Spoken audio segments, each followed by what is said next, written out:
कर्म और नसीब की कहानी। आज की प्रेरक कहानी कर्मा पर आधारित है।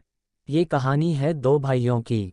एक बड़ा भाई और एक छोटा भाई जो दोनों स्वभाव से बिल्कुल विपरीत थे।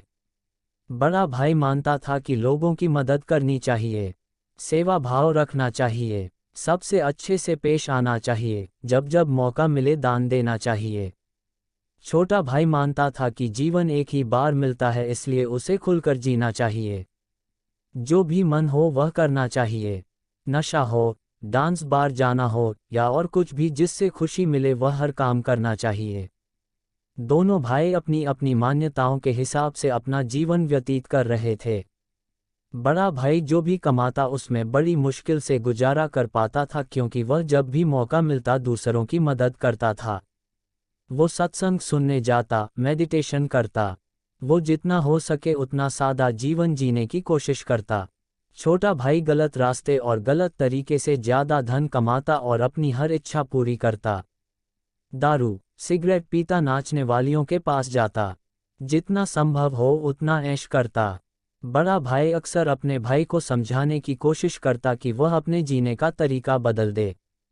वो जो कुछ कर रहा है वे अच्छे कर्म नहीं है। लेकिन छोटा भाई उसकी एक ना सुनता और उल्टा बड़े भाई को ही अपना जीने का तरीका बदलने के लिए कहता। वे दोनों ही एक दूसरे की बात माने बिना अपने अपने तरीके से जिंदगी जीते रहे। एक दिन बड़े भाई को घर लौटते वक्त रास्ते में चप्पल में कील घुस गई, जो चप्पल को चीरते हुए उसके पैर में घुस गई।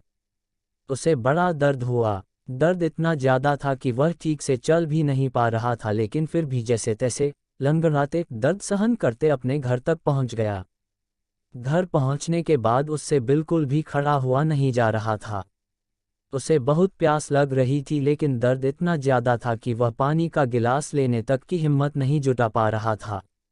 इसलिए अब बड़ा भाई छोटे भाई के आने की राह देखने लगा। थोड़ी देर बाद छोटा भाई घर आया। उसके चेहरे पर बड़ी सी मुस्कान थी, वह बहुत ज़्यादा खुश लग रहा था। छोटे भाई को देखते ही बड़े भाई ने उसे पानी मांगा। छोटे भाई ने ठंडा पानी बड़े भाई को पिलाया और उसे क्या हुआ है उसके बारे में पूछा। बड़े भाई ने बताया कि उसके पैर में कील घुस गई है। छोटा भाई बड़े भाई से बोला, देखिए आप इतना सादा और सच्चाई भरा जीवन जीते हैं, बदले में आपको क्या मिला? और ये देखिए मैं कितना खुलकर जीवन जीता हूँ, इसलिए आज मुझे रास्ते में यही हीरे का हार मिला है।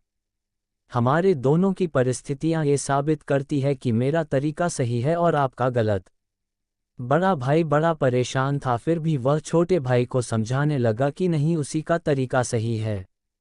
बड़ा भाई कह रहा था कि तरीका मेरा ही सही है, लेकिन शायद कुछ गड़बड़ है, इसलिए हम ऐसा करते हैं कि कल हम दोनों ज्योतिषी को अपनी अपनी कुंडली दिखाएंगे, वही बताएगा कि क्या दिक्कत है। वह जिस ज्योतिष की बात कर रहे थे वह बहुत बड़ा जाना माना ज्योतिषी था। उसकी कोई भी भविष्यवाणी गलत नहीं होती थी। छोटा भाई हीरे का हार मिलने की वजह से बहुत खुश था, इसलिए वह भी बड़े भाई के साथ जाकर कुंडली दिखाने के लिए राजी हो गया। अगले सुबह दोनों भाई अपनी अपनी कुंडली लेकर उस ज्योतिषी के पास पहुंच गए। बड़े भाई ने अपनी कुंडली ज्योति को दिखाई। उस कुंडली को देखते ही ज्योतिषी बोला, बाप रे बाप, किस अभागे की यह कुंडली है, ये तो अब तक मर गया होगा। बड़ा भाई कुछ नहीं बोला और फिर छोटे भाई की कुंडली ज्योतिषी को पढ़ने के लिए दी गई।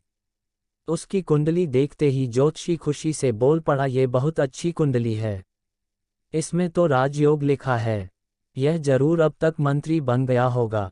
दोनों कुंडली दिखा देने के बाद दोनों भाइयों ने ज्योतिषी से कहा कि ये दोनों कुंडली उनकी है और आपकी भविष्यवाणी गलत है, क्योंकि ना ही बड़ा भाई अब तक मरा है और ना ही छोटा भाई मंत्री बना है। ज्योतिषी ने दोनों से कहा कि मैं कुंडली पढ़ने में गलत हो ही नहीं सकता। हाँ, अगर तुम्हारे कर्म कुछ ऐसे हो तो तुम्हारी कुंडली में लिखा बदल जरूर सकता है।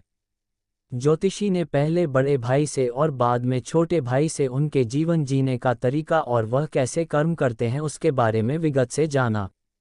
ज्योतिष ने दोनों को समझाते हुए कहा कि मेरी पढ़ी हुई कुंडली गलत नहीं है, ये बड़े भाई के अच्छे कर्म है जिसने उसको कुंडली में लिखे मौत की जगह सिर्फ एक कील का दर्द दिया, और दूसरी तरफ छोटे भाई के बुरे कर्म है जिसकी वजह से उसका राजयोग चल गया और उसे सिर्फ एक छोटा सा हीरे का हार मिला जिसे जल्द ही बेचकर खत्म कर देगा। दोस्तों, छोटी सी ये प्रेरक कहानी हमें वही सदियों पुरानी बात याद दिलाती है कि जैसे कर्म होंगे वैसे ही फल होंगे। अगर हमारा वर्तमान अच्छा या बुरा है तो वह हमारे पहले पुराने कर्मों की वजह से है, और हमारा भविष्य अच्छा या बुरा होगा वह हमारे वर्तमान के कर्मों के हिसाब से होगा। इसलिए हमेशा ध्यान रखें कि अच्छे कर्म करना ना छोड़ें।